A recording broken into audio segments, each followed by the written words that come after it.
Alan, thank you for being here with us today. And I think it would be great to start off by hearing, a few minutes about your story. So how did you get started into this journey for healthcare for the planet? Well, before I was a muscle activation specialist and, you know, what I do right now, I was born with cerebral palsy in 1975 and one of 7 kids, and it was interesting back then they couldn't diagnose me for 2.5 years. Wow. Yeah, they couldn't tell my mom what I had, but the doctors had what's the word? They couldn't tell her what I had, but they could definitely tell her what I couldn't do. So they told her I'd never walk, ride a bike, go to school, or have a normal life, and she should give me up for adoption or put me in a home. And but 2.5 years later, she actually had a nurse finally say that I had cerebral palsy. And for those of you who don't know what that is, it's a stroke that happens at birth. It's caused by lack of oxygen to the brain, and it affects fine motor motion and walking and balance. So my mom worked with me for 1 hour a day in the pool, and I started walking around when I was 5. And I got really excited that I was walking because everyone told me I wouldn't. That I kept walking and getting into trouble because I would fall a lot. I mean, I was Mr. Fall. My mom would always laugh about how many scars I would come home with. About the age of 10 or 12, I was so good at walking that it was fine. And I was in school, and a principal from a particular school I was in called me stupid crippled. Now, I wasn't always the best student for the night. I was kind of causing mischief as normal kids would do. So I'm not saying I'm innocent, but when he said that, I was shocked. I started to doubt myself because my mom always taught me that kids will make fun of kids, don't worry about that.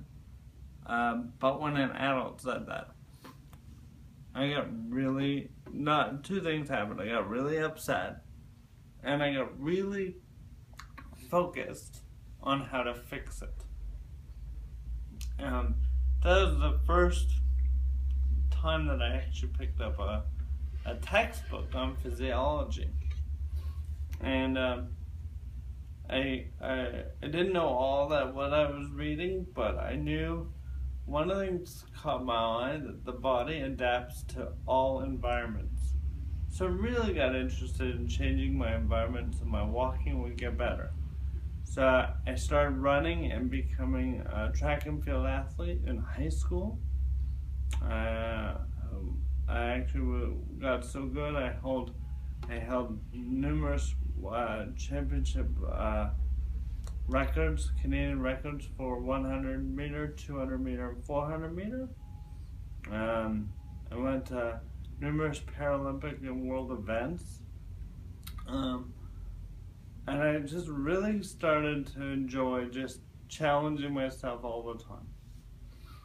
By the time I was but 17, I actually ran so much I fractured my feet about 50 times, and I had so many shin splints it was so hard to move that I decided to give up running. But I didn't want to be lazy and not get stronger because I wanted to fix myself. So I decided to pick up my sister's 10-speed bike for the first time. And after numerous road rashes and crashes and scars on my head and close calls, I actually, after a year of training myself, I was so good that they asked me to go to 1994 World Championships for cycling for Canada. So I was really excited about that.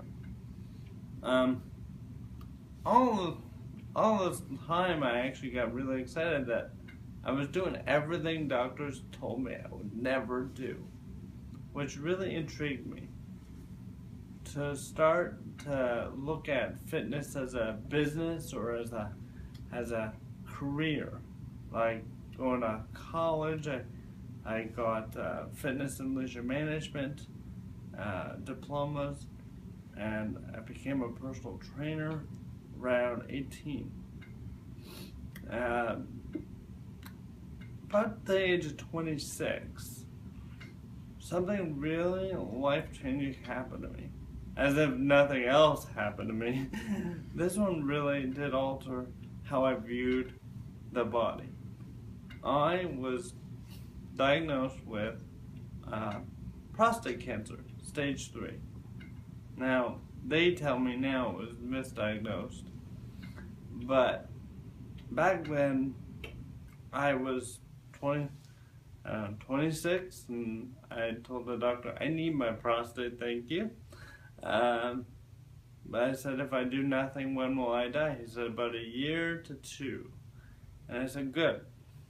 I have time to go learn.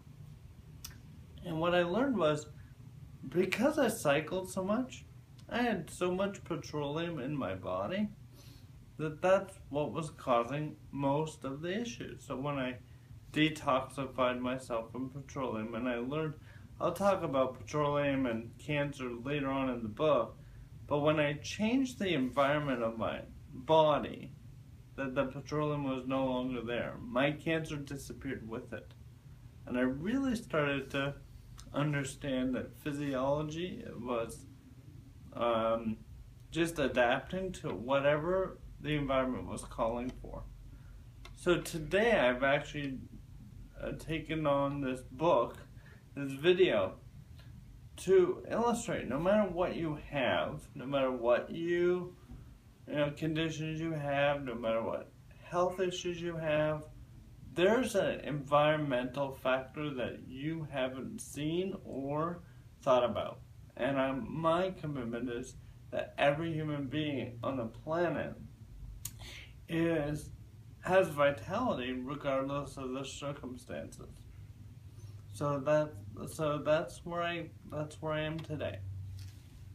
Thank you. Look forward to future chapters.